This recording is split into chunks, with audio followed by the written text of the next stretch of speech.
Sobat Berita Jatim, kembali lagi di Cerita Malam bersama saya Ibnu Wibowo dan Mas Adi. Oke. Kita hari ini nggak bahas yang serem-serem Mas ya. Iya. Karena tanggal 9 Desember besok itu mau ada Pilwali Surabaya Mas Adi. Jadi tanggal 9 itu kan pemilu. Iya. Boleh dong kita sekali-sekali itu bahas sisi pemilu dari kacamata metafisika. Bisa nggak sih Mas?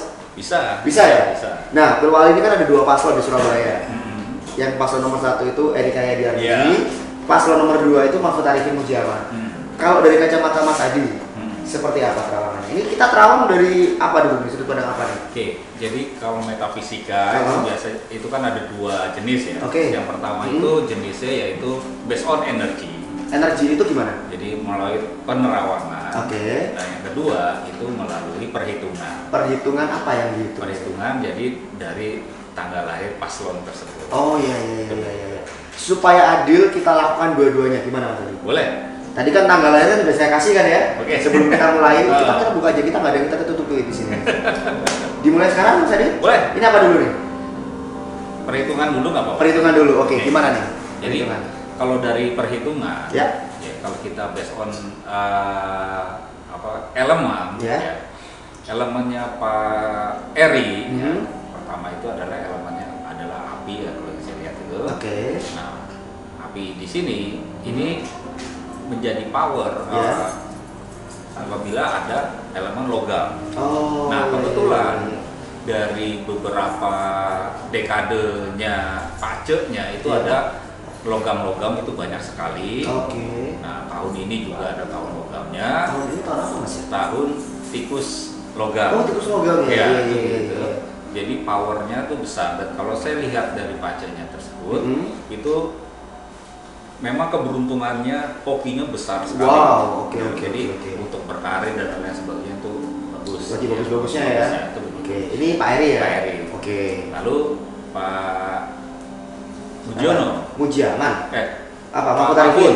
Oh, berarti ini calon wali kota sama calon wali kota dulu. Dulu. Mahfud Arifin berarti bisa Ya. Cahyadi. Oke. Nah, kalau Pak Mahfud tersebut, kalau saya lihat elemennya itu adalah api ya. Api juga. Ya, cuma kalau saya lihat di sini adalah Pak Mahfud ini yang perlu dukungan Oke. itu adalah dari elemen air. Oh ya. iya. Nah, kalau saya lihat dari sini, kalau tahun kemarin itu tahun 2019 itu elemennya air. Oke. Dan juga tahun 2020 juga elemennya air dari tikus ya. Kalau tahun 19 itu tahun babi. Babi ya dulu. Dan ini ada tahun 2020 ini tahun tikus sama ada angin. Justru itu menjadikan power buat Pak Mahfud. Oke, berarti yang satunya hokinya lagi bagus-bagusnya, yang satunya elemennya lagi mendukung. Ngeri, berarti ini masih imbang nih ya. Ya. Oke. Dan itu saya lihat juga pergerakan dari 2019 itu Sudah pengangkatannya tinggi Oke. Pak Mahfud tersebut. Nah, di sini kalau kita lihat, ya kalau lihat dari per wakil-wakilnya dulu. Oke, jadi calon wali kotanya tadi sama-sama lagi Sama berdiri kuat, ya. Yang Sama satu kuat. hokinya lagi hoki banget, yang satunya lagi elemennya lagi kuat banget. Kuat banget. Wakilnya gimana nih wakilnya? Nah, kalau Pak Armuji. Oke. Pak Armuji di sini kalau saya melihat ini kalau untuk power melemah. Oh, ya. Tapi untuk itu sama dengan Pak Mahfud ya, kalau seumpamanya jadi pengusaha, justru Pak Mahfud dan Pak Armuji itu justru bagus jadi pengusaha. Iya. Nah, lalu untuk Pak Mujiaman. Pak Mujiaman di sini, ya di sini ini pendukung sekali nih sama Pak Mahfud ya. Oh, style berarti ya? Cocok? Iya, cocok. Oke, Karena kalau yang satu Eri Armuji? ya ini cocok juga, cuma memang balancingnya untuk kekuatan powernya lebih gede Pak Mujiaman. bukan, kalau dalam paslon tersebut Pak Eri lebih kuat daripada Pak Armuji. Gitu. Nah, kalau dari sisi paslon Mahfud Mujiaman. Mujiaman, nah di sini kalau saya lihat Pak Mahfud itu tinggi, cuma disupport sama Pak Mujiaman itu. Oke. Nah, memang kalau dalam perhitungan, nah kita lihat tanggalnya sekarang. Tanggal apa nih? Tanggal 9 Oh, tanggal Desember. pemilunya. Nah, Tanggal pemilunya 9 Desember. Oke. itu besok itu di tanggal anjing ya, di tanggal anjing itu. Maksudnya gimana, Mas? Jadi harinya hari anjing. Oh, harinya. Hari anjing. Saya agak kurang nangkep soalnya. Hari anjing dan tahunnya tahun air ya. Tahun gitu. air karena tikus tadi ya. Tikus, betul. Oke. Nah ini memang satu hal tidak menguntungkan Pak Mahfud. Oh iya. Ya gitu karena ada tes dengan ayam ya. Oh dia ayam, sionya. Harinya, maksudnya itu elemen diri hari. Oh, iya, Master iya. D-nya itu ayam itu Oke. crash. Tetapi didukung oleh Pak Mujiaman tersebut. Oh, Mujiamannya bagus ya pada hari bagus. itu. Oke. Nah, ini justru powernya ini sebenarnya kalau kita lihat di dua sisi tersebut itu tipis sekali. Oh iya. Dan ada iya. kemungkinan besar kalau saya lihat Pak Siapa nih Pak? MA. MA Oh iya. sedikit lebih unggul. unggul ya. Ketika membaca dari hari pemilihannya nih. Ya betul. Oke. Sedikit sekali berarti. Ya tipis sekali. Tipis sekali ini berarti bisa nggak berbalik gitu Mas? Oke, kita lihat. Jadi ini kalau dalam perhitungan Pak Ce di sini, yaitu kan istilahnya seperti halnya kayak kita ke lab ya. Oke. Ke lab ini ya dosanya tekanan darah sekian, iya. Nah, ini feng shui yang bermain. Jadi tadi elemen mana yang kurang itu yang ditambahkan itu bisa jadi ini. Tapi kalau saya lihat murni, Pak Mahfud lebih bagus. Lebih unggul. Ini masih penghitungan tadi ya? Iya murni tadi. Tapi kalau sudah ya? misalnya gini, Pak Mahfud kurang elemen misalnya elemen airnya ditambah nih, gitu kan? Nah, dia Sebentar. Ditambahnya pakai apa Mas? Nah ditambah elemen air itu kan bisa menggunakan banyak hal ya. Misalnya satu, pakai baju biru atau hitam gitu, itu untuk menambah. Pengaruh ya? Gitu. Itu pengaruh Mas ya? Pengaruh gitu. Nah terus ada tata letaknya pada saat pemilihan, yaitu biasanya tata letak itu feng shui itu bermain. Tata letak di surat suara atau gimana tuh? Nah misalnya begini, jadi dari rumahnya ditata bagus gitu kan. Iya. Dia lebih diuntungkan. Oke. Berarti ini dari penghitungan murni, Pak Mahfud Arifin sama Pak Mujiaman unggul tipis. Ya. Oke. Sekarang coba kita dari sudut pandang pembacaan energi ya. Ya, energi. Gimana nih pembacaan energi nih? Oke, kalau saya melihat energi, ya kalau dari pergerakan ya power lebih besar itu sebenarnya Pak.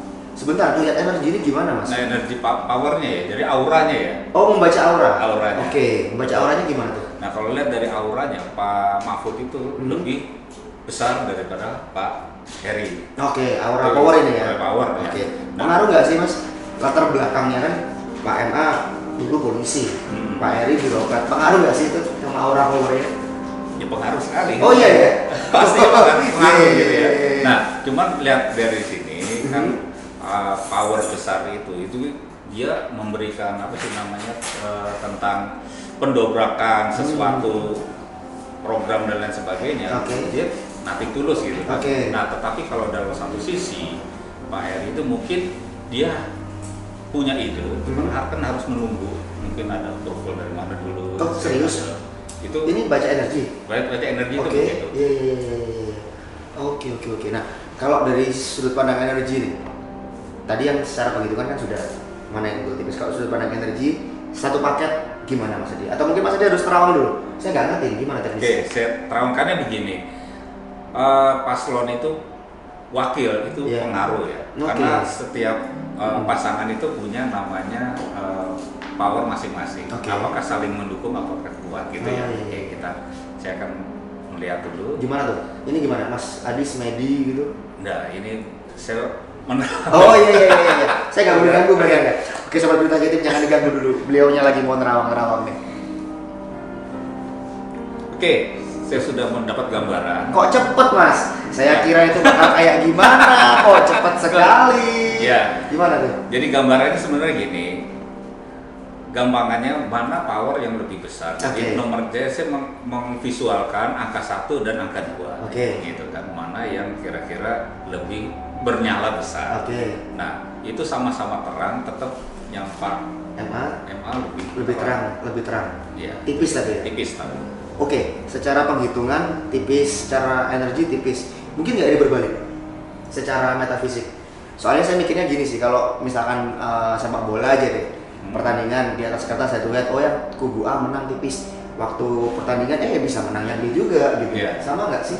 Bisa terbagi itu tadi ya. Oke. Karena power yang dibutuhkan itu power. Mhm. Ya, kalau saya istilahnya power itu banyak hal ya. Oke. Jadi, kalau misalnya pendanaan mungkin banyak ya. Iya. Itu segala macam. Tapi power itu yang menguntungkan. Nah, siapa yang berdiri di belakangnya Oke. itu memberikan power besar, itu justru yang akan bisa berbalik tadi. Oh iya. Seumpamanya waktu beberapa yang saya pernah hitung-hitungan gitu kan.